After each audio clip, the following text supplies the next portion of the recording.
The Netflix of video games, Xbox Game Pass has hundreds of titles, including many Xbox One exclusives, on its service to download and play for subscribers. And if you're looking for multiplayer games in particular, whether co-op or competitive, the selection doesn't become much less daunting.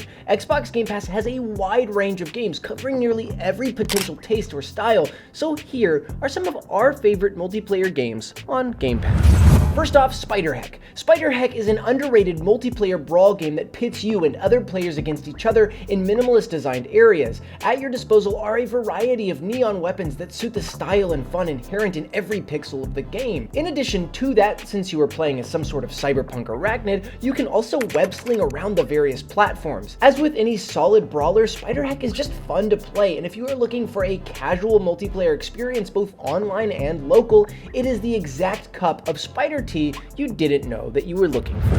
Next up, we have Diablo 4. Diablo 4 embraced multiplayer in a way that the other games in the series didn't. Since you're always online and hopefully successfully connected to Diablo servers, as you make your way across Sanctuary, you'll see other players traveling through their own quest lines during your journey. The difficulty of enemies scales according to player level to ensure that you're never outmatched in an area. In addition to this broad multiplayer component, the story of Diablo can be played with friends both locally and online. Then we have Hell Let Loose. Hell Let Loose immediately strikes a couple of FPS tropes that may tempt one to overlook it. A large-scale World War II battlefield-like shooter doesn't exactly break new ground. However, what Hell Let Loose delivers in terms of depth, strategy, and immersion executes on that vision far better than most of its contemporaries. Where teamwork provides a distinct tactical edge in most team-based FPS titles, Hell Let Loose practically mandates it to secure victory. That, coupled with class-based loadouts which are wrapped up in squad selection, allows Hell Let Loose to scratch a unique itch.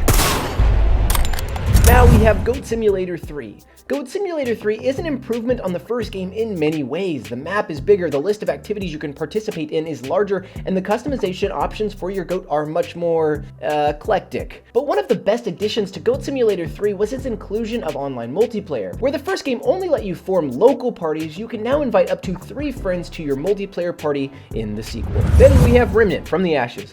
If tough as nails combat in underground tunnels and dilapidated cities is your thing, then Remnant from the Ashes is the game for you. Up to 3 players can join forces as they attempt to survive the infestation of the Root on the planet. The Root are these grotesque, misshapen, wood-like creatures that employ a variety of close-range and long-range attacks against you. It's been said a million times before, but there really is a Souls-like quality to Remnant from the Ashes' setup. But if you work together and use your skills as a team, you will be more than ready to take on the challenges that the game throws at you.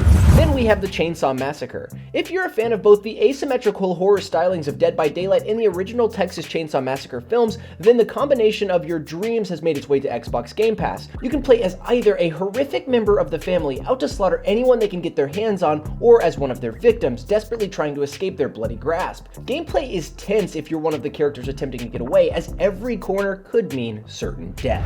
Now we have Minecraft Legends. Of course, the latest offering from Mojang Studios would include a multiplayer option. Minecraft Legends provides a cooperative RTS experience for you and your buddies. Though split screen isn't an option, online multiplayer is baked into Legends. You and up to 3 other players can take on the Piglin invasion together, gathering resources and supplying units to defend your village. Now we have Valheim. The heavily populated survival sandbox genre has another jewel to add to its collection. Valheim's mist-shrouded world invites you to explore every hill and valley and uncover monstrous bosses that lurk within. Building fortresses and fenced encampments is an engrossing process that can keep you occupied for hours.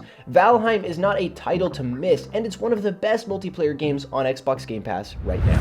After that, we have Guilty Gear Strive. Even though Dragon Ball FighterZ departed from our Game Pass library, a new fighting game has come to take its place. The visual style of Guilty Gear Strive alone is enough to recommend it to new players, but it's honestly also one of the most enjoyable fighting titles around. As with most games in the genre, there is a bit of a learning curve as you figure out what combos to use and which characters best suit your style, but it's one that easily lends itself to mastery upon practice. Finally, we have Terraria. Terraria brings with it the joys of Minecraft in a 2D setting, with a larger emphasis on building and upgrading your characters so that you can take on the game's various bosses. Terraria still comes with a delightful multiplayer component. Not only can you play it split screen with a friend by your side, the game also supports online multiplayer. You and your buddies can team up to build fortresses, delve deeper into the ground, and duke it out with the monsters that populate the great outdoors. So that was our list for some of the best multiplayer games that you can find on Xbox Game Pass, and thanks for watching.